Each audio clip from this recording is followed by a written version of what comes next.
All right, next slot. Please welcome Alexander, Dominik, and Maximilian. Alexander and Dominik are working at ERNW. Maximilian is working, and that's very difficult for me as like a native German speaker to translate the BSI, Bundesamt für Sicherheit in der Informationstechnik, to Federal Office of Information Security. That's correct, right? That's right. Yeah. All right. And they will be talking about telemetry in Windows. So, right. Yeah. Thank you for the introduction. Good morning to everyone. We have already been introduced. What we are going to do today is give you an introduction into Windows Telemetry. The analysis of the Windows Telemetry is just part of a bigger project called Sisyphus, which ERNW conducts on behalf of the BSI. We're going to give you a short introduction into the relevance of telemetry and into some common concerns we face. We then discuss our analysis, starting with the architecture of Windows Telemetry, going over the data sources and the network communication of the telemetry component, up to some thoughts about how to reduce telemetry or completely disable it. And we will close by drawing some conclusions out of our analysis and future work. All right.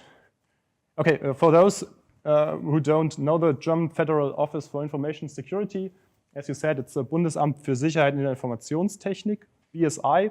The BSI is the National Cybersecurity Authority in Germany, and as such, our mission is to basically improve IT security for all of our customers, which is the government, the industry, and the citizens. And we are currently around 900. So what is telemetry?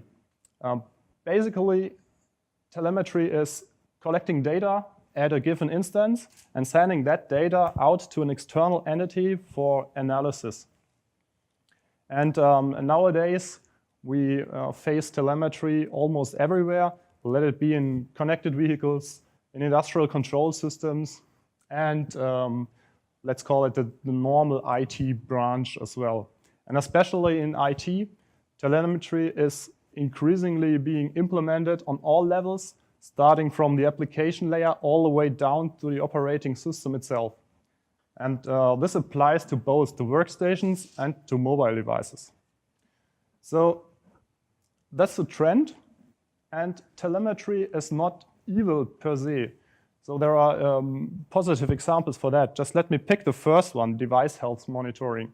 So it would be very helpful for an operator of a manufacturing line, for example, to see if a device is going to fail, to plan maintenance in advance. And the same applies to medical devices and so on. On the other hand, we have concerns related to telemetry. And these are roughly grouped into two different parts. It's first, it could be that these are concerns around trust issues, so that I don't trust who is getting that telemetry or what he or she is doing with it. And on the other hand, these are concerns around leakage of data. Let it be data leakage from my organization, from the system in question, or even personal data. And as you can imagine, from our perspective, there are many government entities in Germany which process confidential data where any data leakage has to be prevented, no matter what data it is or which amount. So the concerns are mainly centered around three main topics. This is first, the transmission of data can be an issue for the confidentiality. Second, some implementations of telemetry may involve remote access to the system. And this would be a risk for the integrity security target. The reason why we put remote access on this slide will become clear later during the talk. And finally, it is absolutely important to know who controls the telemetry behavior, as being in control is key to both confidentiality and integrity.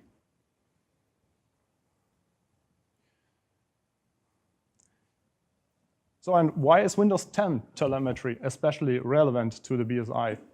Well,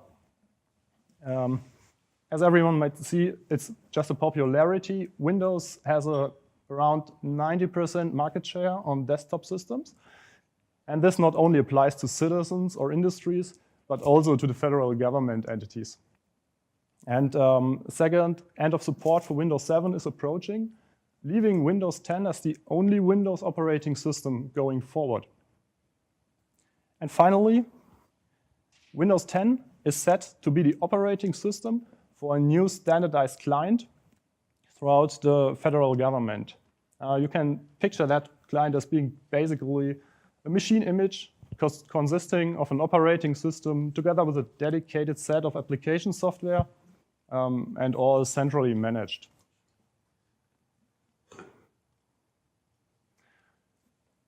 Our analysis has been conducted on a Windows 10 build 1607 long-term servicing branch. Let me just shortly give you the reasons for choosing that one, because we have some complaints about why did you choose that specific version. It was just back at the time of the public tender where Windows 10 build 1607 was the most current branch of Windows 10. And then we knew that the project would take years, not months, to complete. And we just needed feature stability for practicality reasons. And that was the reason because we have chosen the long servicing branch.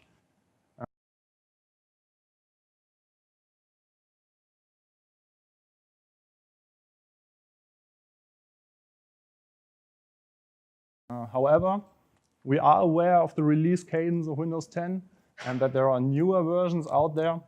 And we will come back to this specific issue at the end of the talk. Okay. Right. So, okay, I think it's, so in this, is this not working?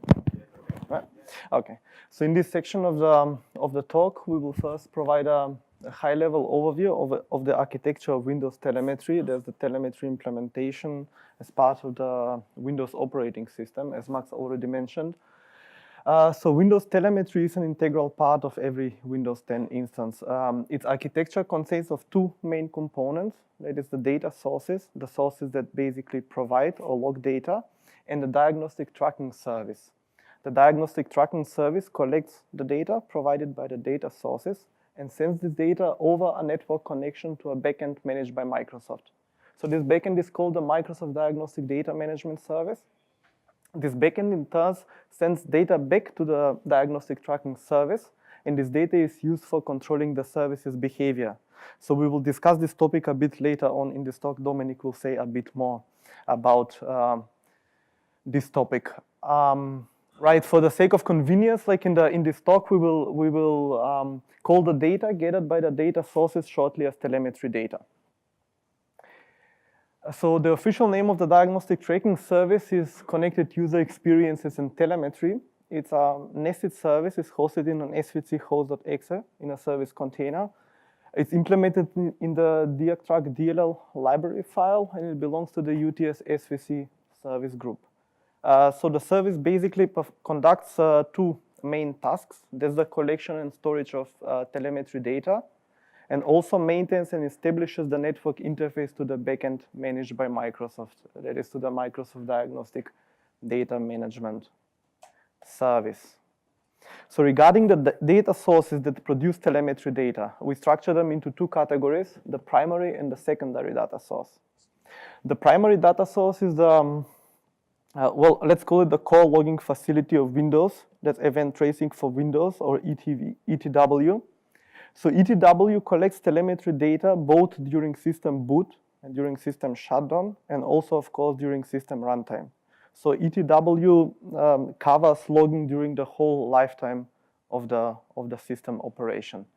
The secondary data source are executables that are distributed with Windows, or API functions. So these functions may be implemented either as part of the diagtrack.dll library file, that means as part of the Diagnostic Tracking Service itself, or are implemented in library files that are external to the service but are still deployed on the Windows instance.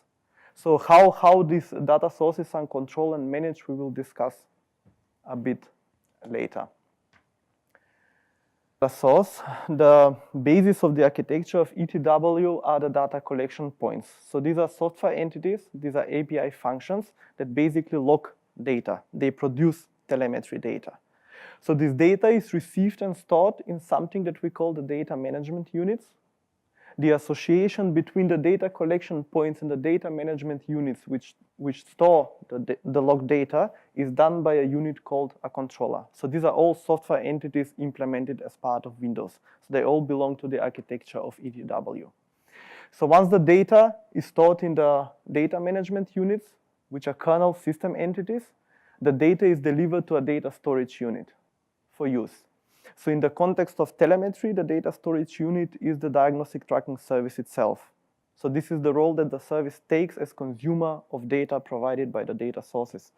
The delivery of the data to the data storage unit, or in the case of telemetry to the diagnostic tracking service, is done either in form of a real-time data feed or in the form of file. So almost every entity that operates in Windows performs either direct or indirect data logging.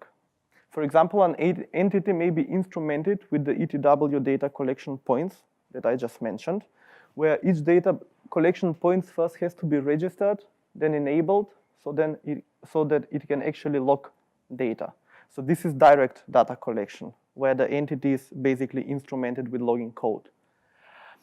On the other hand, almost every entity that runs in Windows will use some Windows facilities. So this may be system calls, or this may be, for example, the Windows API that is implemented as part of the Windows subsystem.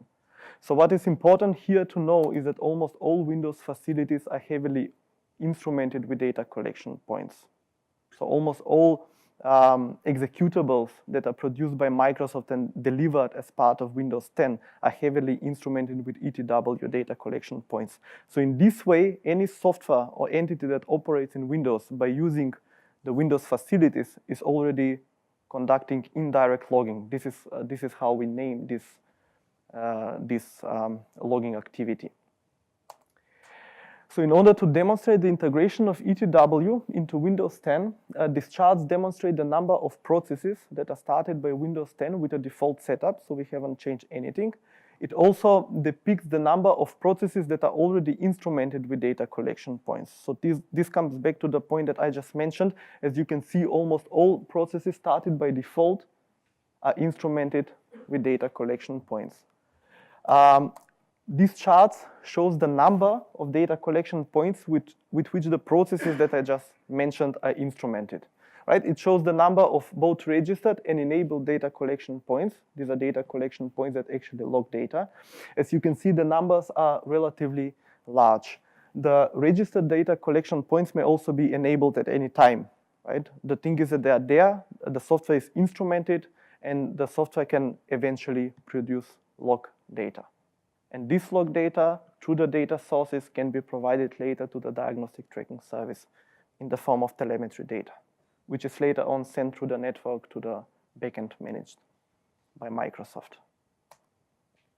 Right, since the ETW data collectors decide what data these collection points actually log. Right, so every chunk of data that data collection points log can be structured into something that we call event record. So every event record consists of record metadata and record data. So the metadata stores information such as timestamps, message numbers, maybe the name of the process that logged the data that is instrumented with the data collection points and so on. Where the record data field stores the data that the developers decided to log. So this may be in the form of string, byte arrays, memory addresses, or whatever. So this slide shows an example of a single data collection point logging data. It also shows the level of detail that data collection points may log. So in this scenario, the data collection point logs USB keystrokes. So you can see in the table in the bottom, there are multiple event records, and you can clearly observe the the event metadata, for example, the time elapsed field, the message number, and so on, the timestamps. And you can also, on the far right side, you can see the actual event data. So in this scenario, this is a byte array, where the byte arrays represent ASCII codes. You can see the corresponding codes in the table above. So as I said, like this also demonstrates the level of detail that ETW may log. And what you can also observe that ETW logs typically very low-level data, right? That's why I said that the content of the event data, maybe even memory addresses, strings, and whatever. Right, coming back to the secondary data source. So until now, I discussed the primary data source, that's ETW. So coming back to the secondary data source, so to remind, the secondary data source are executables that are distributed with Windows, or API functions that are implemented as part of the Diagnostic Tracking Service, or in external library files that the Diagnostic Tracking Service may load, right? So the Diagnostic Tracking Service invokes these executables and API functions in order to obtain telemetry data. So this is the secondary data source of telemetry. In the depiction of my left side, you can see the invocation of the DTDump executable. You can see it stored on the file system. And in the depiction on the right, you can see the invocation of the minidump write dump function that's implemented in the dbg help.dll library file. So this code that you can see here, this pseudo code, is part of the implementation of the Diagnostic Tracking Service. Right? So Dominic will now say a bit more how both the primary and the secondary data sources are managed by the diagnostic service. Okay. Now I think we have a good understanding how data can be collected. What I'm focusing on now are the internals of the service. The service, the only option a user officially can configure are the so-called telemetry levels. A telemetry level define what data collection points the telemetry agent can enable. They effectively group data collection points. The chart depicts the relationship between the number of data collection points and defined telemetry level. It also shows that the data collection exists through the whole lifetime of the operating system. So data can be collected during system boot, shutdown, and runtime. As you can see, one difference between the levels are the number of data collection points associated with each of them. This does not imply knowledge about data richness or amount of data logged. Important is the increased number of data collection points between the security level and basic, whereas the increase between basic and enhanced and full is quite small.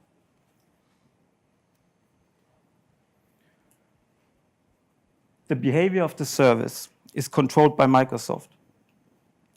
Therefore, Microsoft implements an update mechanism directly in the service. This guarantees that the service always operates with an up-to-date set of configuration parameters. This is ensured by so-called control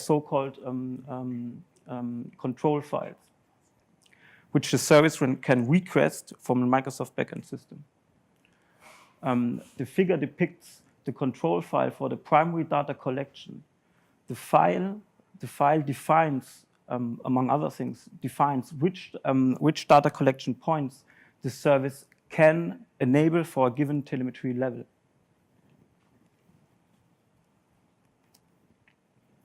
As already mentioned, the service can also execute functions and external executables.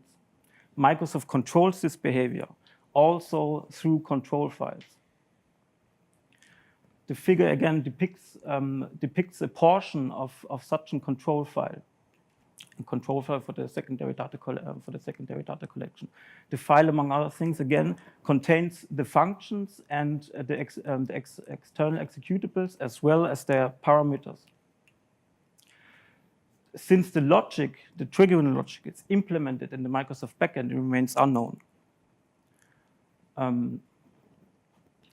We assume that the triggering logic takes into account primary data collection, but still the complete triggering logic remains unknown because it's implemented in the backend, and we cannot analyze the backend. The data collected during system boot and shutdown is stored in log files. Once the service starts, he reads the log files, stores it in its internal data buffer, and then deletes the log files afterwards. The data collected during runtime, so when the system is running, is directly delivered to the service, so there are no log files in between. The events collected during the primary data collection are structured as JSON streams. The service processes these events as followed. First of all, he compresses each event. In the second step, he stores the compressed data in its internal data store and also copies a copy of it in a transaction file stored on the file system. And at the end, the service uploads the stored data to a Microsoft-controlled backend system. So to summarize the complete process. First of all, the service configures the boot and shutdown data collection. He associates data collection points with the boot and shutdown data collection. The boot and shutdown data collection delivers log information into log files. Once the service starts, he reads the log file, compresses the data, and stores the data in its data store, in the internal data store.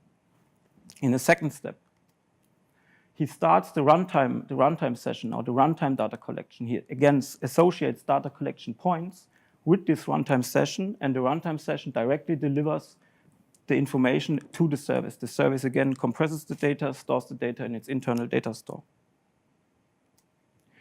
Additionally, the service can execute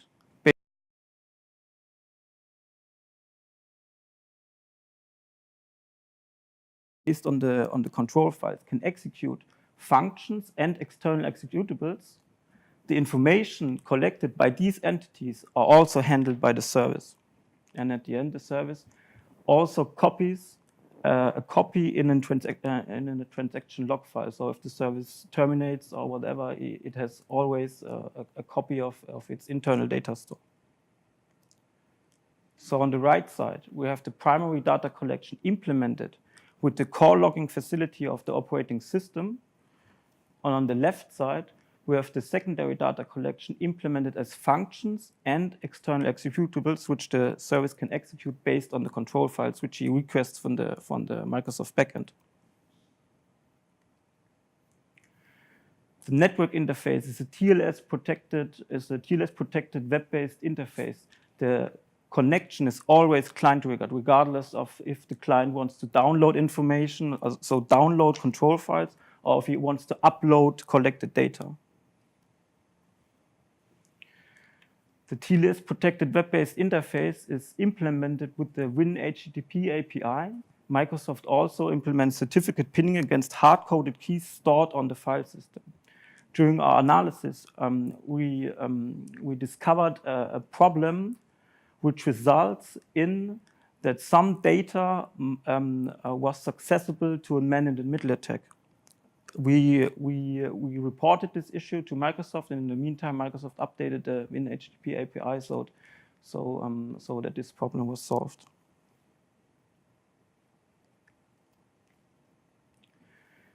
In order to characterize the network behavior of the service, we monitored the network activities for over a specific time. For an configured telemetry level full, the service contacted its backend every 10 to 15 minutes. He uploads the data. He uploads data in this time frame. The service tries to keep the uploaded data of its primary data collection. He tries to keep it quite small. He does this by implementing a process which either uploads data based on a fixed time frame, or if the internal data buffers threaten to overflow, because the internal data buffers are rotating buffers, and if they threaten to overflow, he will send data. What we also observed was the upload of very, very huge data sets. But since this is still under investigation, we don't represent it today.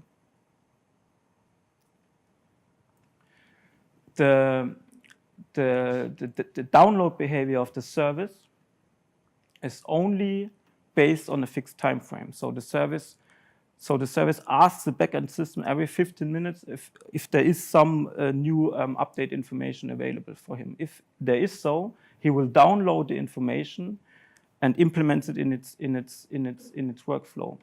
The peak depicts such a download of, for example, such a control file.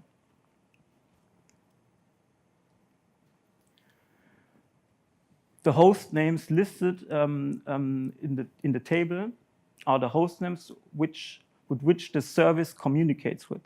Each host name serves a specific purpose. Either the service uploads information to these locations, or he downloads information from these locations. What is also interesting is that the endpoint systems, where the host name is pointing at, are heavily spreaded. The geolocation is heavily spreaded. Okay.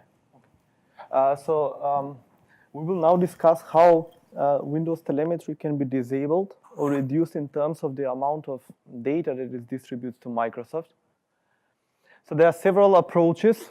So these are the activation of data collection points. So this approach involves configuring either a less intensive telemetry level, as Dominic already mentioned, that there is a specific difference between the intensity of the telemetry levels in terms of the number of enabled data collection points. It also involves removing or deactivating software that is instrumented with data collection points that deliver data to the Diagnostic Tracking Service. Restriction of network communication. This means blocking communication with some or all of the endpoints with which the Diagnostic Tracking Service communicates. And these endpoints are part of the backend managed by Microsoft. Service deactivation. This, of course, means deactivating the Diagnostic Tracking Service itself. And isolation of Windows 10, which means isolating a given Windows 10 instance from the internet. So each of these approaches have specific application scenarios, so they are not always applicable, right? So for example, isolation of Windows 10 is applicable only if the Windows 10 instance can do its job, right? Operate without internet access. The service deactivation approach is applicable only if the Diagnostic Tracking Service may be disabled. For example, this service cannot be disabled if there are service contracts with Microsoft that prohibit modification of system setup, for example. There are also other Microsoft services that require telemetry to be enabled. For example, the device health service, right? So in such scenarios, one should go for the first two approaches. Right, so this table structures the different approaches into several categories. The category data transfer, this category expresses whether the telemetry data is reduced or disabled. Sustainability, this is a category that expresses whether the reduced or disabled data transfer can be maintained as such over extended or indefinite periods of time, right? Maintenance, so this is a very, very subjective category, and it expresses the resources or the amount of resources that are needed for the approach to be applied. So when I say resources here, I mean technical expertise as human resources and so on. So as I said, so this is a bit subjective grading, a bit subjective category, but we will discuss it in more detail now. So regarding data transfer, the activation of data collection points results in a reduced data transfer because, as I said, it involves configuring a less intensive telemetry level or removing some software entities that deliver data to the Diagnostic Tracking Service. Restriction of network communication may result either in disabled or reduced data transfer. I will come back to this point in a second after I will explain the sustainability category. Service deactivation results in disabled data transfer. This is obvious because the service is not active, is not present anymore, and therefore it's not distributing data to Microsoft.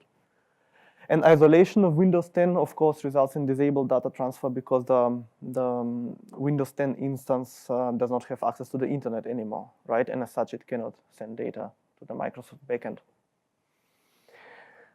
Regarding sustainability, so all approaches whose applicability is in full control of the users are sustainable, right? All other cannot be sustainable, they are non-sustainable. For example, isolation of Windows 10 is sustainable because the isolation of the Windows 10 from the internet is in full control of the users. Service deactivation is for the major part sustainable because the deactivation of the service is in the control of the users, right? It would not be sustainable in the scenario where Microsoft pushes an update that may reactivate the diagnostic tracking service. We haven't seen such a scenario often in practice, but what we are stating here is a technical possibility, right? It can happen. Restriction of network communication is definitely a non-sustainable approach since Microsoft pushes through updates, it changes through updates the endpoints with which the diagnostic tracking service communicates, right?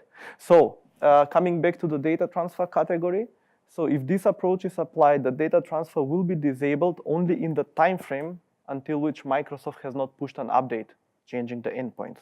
Once this happens, the data transfer will be either reduced or maybe will continue in its full extent, right? Depending what amount of endpoints has been changed through the update. Deactivation of data collection points, this is also definitely a non-sustainable approach on a long-term scale, since Microsoft may push through updates executables on the system that are instrumented with data collection points that deliver telemetry data. Or it may also modify the intensity of the telemetry levels.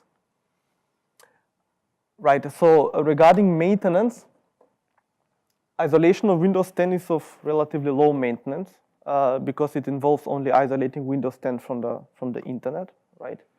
Service deactivation is also of relatively low maintenance. It involves deactivating the diagnostic tracking service.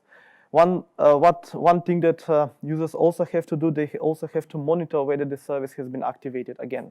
As I said, there is a theoretical possibility that through an update, the service may be activated, right, or changed or something like in this direction. Restriction of network communication, we grade it as of moderate maintenance. This involves setting up a network filtering mechanism for the Windows 10 instances that distribute telemetry data. But it also involves continuous monitoring of the endpoints with which the with which the diagnostic tracking service communicates. Because as I said, Microsoft, we will finish in 5 minutes and then we can. Because as I said, through updates, Microsoft may change the endpoints with which the service communicates. And the activation of data collection points, in this perspective, we rate it as of high maintenance, since it involves manual examination of executables for data collection points that may deliver data to the diagnostic tracking service. So as most of you know, this is reversing work. The executables are instrumented, so one would have to take a look at almost all executables that are deployed on the system, identify the data collection points that may deliver data to the diagnostic tracking service.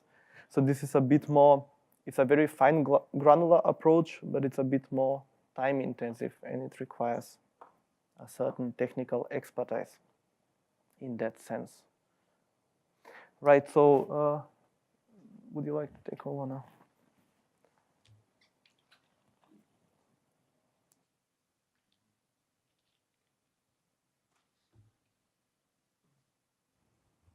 All right, so let's recap what we have heard. So first of all, we have seen that potentially any data may be extracted via the telemetry service. And this is definitely a potential risk for confidentiality of the device. Next one, Windows Telemetry is highly dynamic and it is fully controlled by the back-end side, so by Microsoft. And having that lack of control effectively means losing sovereignty. And this is especially a pain point from a government perspective. Third, Windows Telemetry can invoke additional functionality or even executables. And all these things happen transparently and without any notification. And there is no official way to just disable that behavior. Finally, we have very little information on what data is exactly being transmitted to the backend side. So on the semantics of the data, what's inside, what's the meaning of some field. And there is no information out there on how that data is being processed on the backend. I mentioned that new standardized federal client at the beginning of the talk. And to mitigate these risks, that client is planned to be isolated from the internet.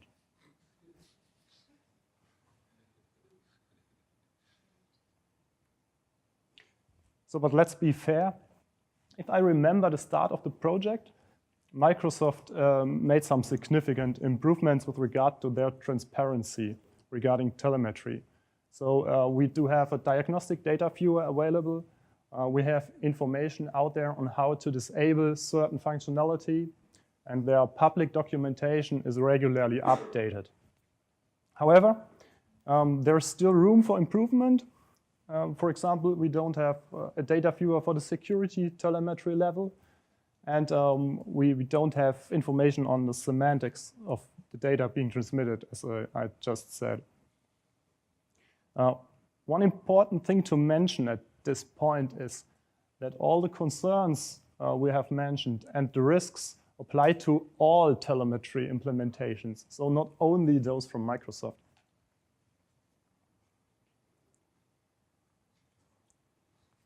So what should you take home from this talk? In general, we definitely rate telemetry as a potential risk for confidentiality and integrity security targets. So please do a risk assessment before making a decision. If you don't need telemetry yourself for whatever good reason, we recommend disabling it. And we would be very happy to see vendors in the future just providing their customers that ability to choose between using telemetry or to do not so. All right. One thing that's left over is future work. So Alex, would you take over? Thanks. Right, so as part of the future work, the first thing that we plan to do is to establish a continuous approach for analyzing telemetry. Since we are aware that Microsoft receives very frequent updates.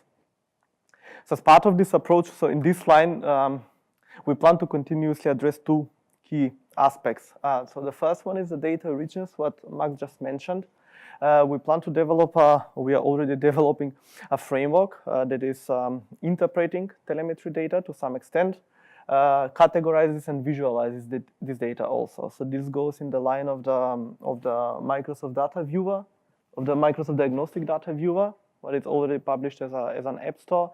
But we plan to provide a framework that is much richer in terms of functionalities. So the second aspect is the secondary data source.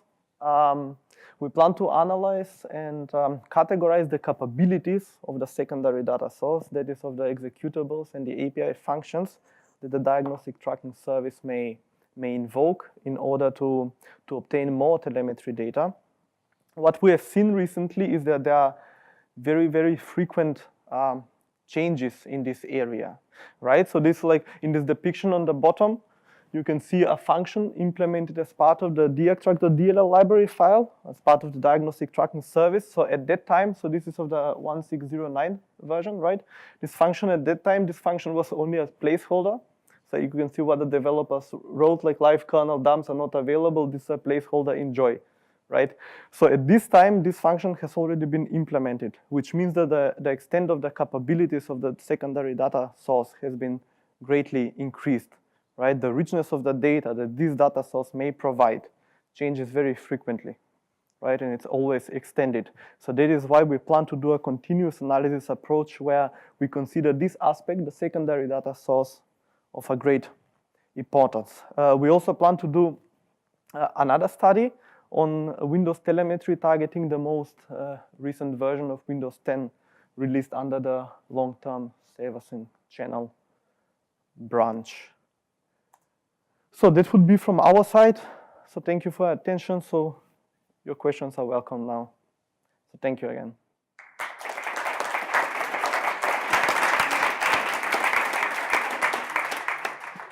Question. Yeah, the first question is always at the end of the room. The second one will be from. If the German government chooses to isolate Windows 10 from the internet, which in my opinion is the right thing to do, how are you going to carry out the updates across the whole federal government? Well, isolating in this regard doesn't necessarily mean separating it physically from the internet. So it means preventing the client from making connections to internet sources. So you will still have the ability to get updates, but not the client itself, but via a centralized update service. You know WSUS, for example. So, but it won't be possible for the client to reach out to the internet. Does that answer your question? Yes, but I'm just wondering how are you implementing the isolation from the internet? Is it going to be a physical? So you say there's no physical cut off from the internet. Now, obviously, if you physically isolate a machine from the outside world, you won't be able to make emails or maybe reach out to internet sources. So there's always the need to have some connections from the client, but it doesn't mean that the client necessarily has to reach internet sources by itself. It may be that, for example, if you want to browse the internet, you have to use maybe virtualization or maybe a remote browsing solution via terminal server, something like that. Okay, second question is, from what I understand, if you are an enterprise user of Windows 10, you are actually allowed to turn off Windows Telemetry. If you are an enterprise user, which I believe the federal government of Germany is an enterprise user. You can turn off telemetry. You can choose the security telemetry level. Is this what you wanted to say? No, That's the way you can do. Oh, sure, you can Yeah. turn off telemetry. We have several recommendations on that. right. Okay. All right. Thanks. To get back to this point, because I think this is important, just to make that point again, I think the question was really concerning if you're an enterprise user, then you might have more abilities to lower the Intensity, yeah. Correct? Yeah. All right, but you cannot turn it off completely. Is that correct? So you're basically only reaching the security level, and that's the lowest level that you can get as an enterprise user, correct? I think that was your question. Right, so this is the point that we raise here, that there is no zero exhaust setting, right? For the Windows Telemetry as a component of Windows 10 at this time, because there is telemetry implemented as part of other Windows components like Office stuff. And as far as I'm aware, I'm not absolutely sure, but I think Windows implemented the zero exhaust setting for Microsoft Office telemetry recently, right? I've seen something in this direction. So what we are talking here about zero exhaust setting of the core Windows logging facility and telemetry as such, I mean, as we described it in this talk. Okay. Why not implement Linux across the whole government? We are going to implement. I mean, why spend so much? Why pay Microsoft so much money? So sorry, Was Linux ever a consideration? No. No. Okay. Thanks.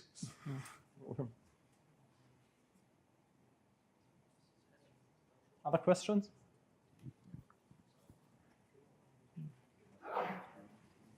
In Germany, I have two questions, I think. In Germany, we have your high children protection and everything, so we are very much about our children. And we have the Xbox. And the Xbox very much changed the telemetry of Windows 10 because of everything. Are you planning as an organization to look into the Xbox as well? Or are you heading that over to the Verbraucherministerium or How does it work? All right, so these are two questions. To give you a short answer to the first question, no, we are not planning to look into the Xbox. As I mentioned at the beginning of the talk, there has to be, from our perspective, some relevance on what we look into, and this especially given for the Windows operating system in general due to its huge market share.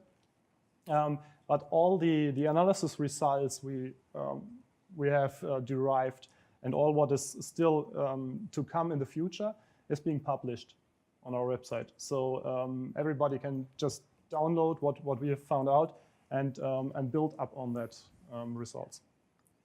And my So second the question- short URLs that are displayed here, I forgot to mention that there are direct links to the PDF files of they're a bit lengthy reports, I mean at more low level, at the technical level. And the second question, if I'm allowed, we have the GDPR and we have the zero exhaust issue we talked about right now. Is there any plans in your house to take your starting investigation as a lawsuit or something like that against or filing or claiming or something like that against Microsoft or starting that with GDPR in connection or with another ministerium you have around? So yeah, that's a good question. Give me a minute to answer that. So first, I'm sorry that I will not be able to give you a clear yes or no. But it was not in scope Windows of your 10 project. violates the GDPR. No, that's not the question. No, that's not the question. My question was, it was not in the target of your project. It was not the motivation of your project. No. Okay. No, we just looked into the technical details and the implementation, and we wanted to see how it's being implemented. As I said, that's just a part of a bigger project, and we look into other security relevant components as well to see how it's designed and how it is working. And for the special GDPR case, we are not allowed as BSI to do statements on a GDPR. So we can talk about confidentiality, and that's what we just did. Yeah. Okay. Third question, last one. Sorry. Worries. We have the very much branches and versions. You tipped already a bit around that with 1809, 1607, and all that stuff. And we have the long-term services branches. We have the business branches, and yeah, well. And one of the issues for enterprise users is if you are on if you have a long-term branch or something like that, how you call it, you have even less configurability about this telemetry. Have you created a spreadsheet or an overview over what is possible in which branch, what is possible in which edition you have or something like that? Because Microsoft has some documentations about that, but it's terrible hard to find that, terrible hard to read that, and the document changes very often. Do you have that in your... No, I'm sorry. We So don't you have are a looked at... spreadsheet where we compare those. Okay, so you looked at 1607 long-term services branch, and the next goal is to go for 1809 and Yeah. the channel you're for. Okay, thank you.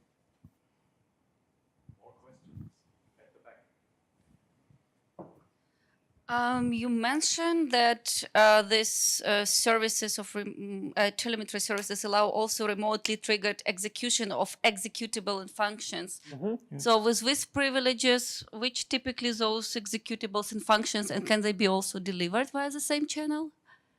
So the privileges which the executables are executed are the same privileges as the service, because they are childs of the service. So the service creates the process, and then the privilege will get delegated. So Yeah, and which executables and functions?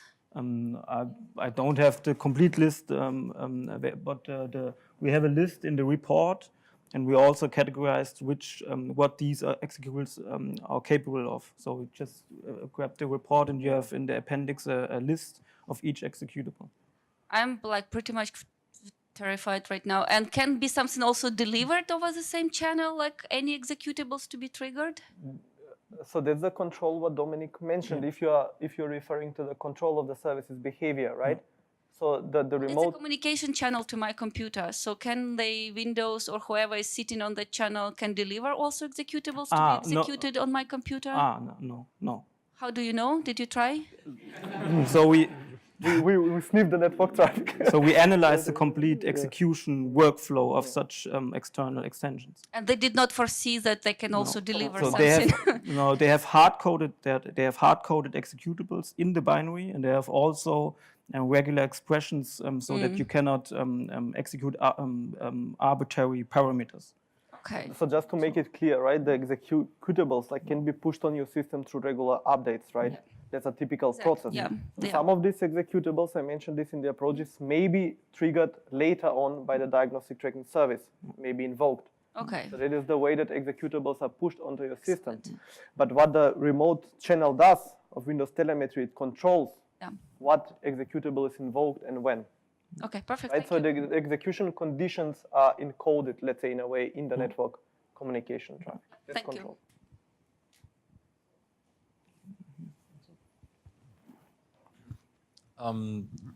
Question regarding what you said about isolation when people surf the web.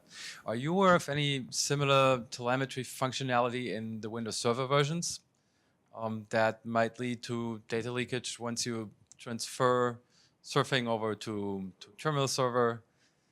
Something similar might happen. I didn't quite get the. You can answer if you. So the telemetry is always bound to the local system. So if you communicate with the terminal server and you trigger some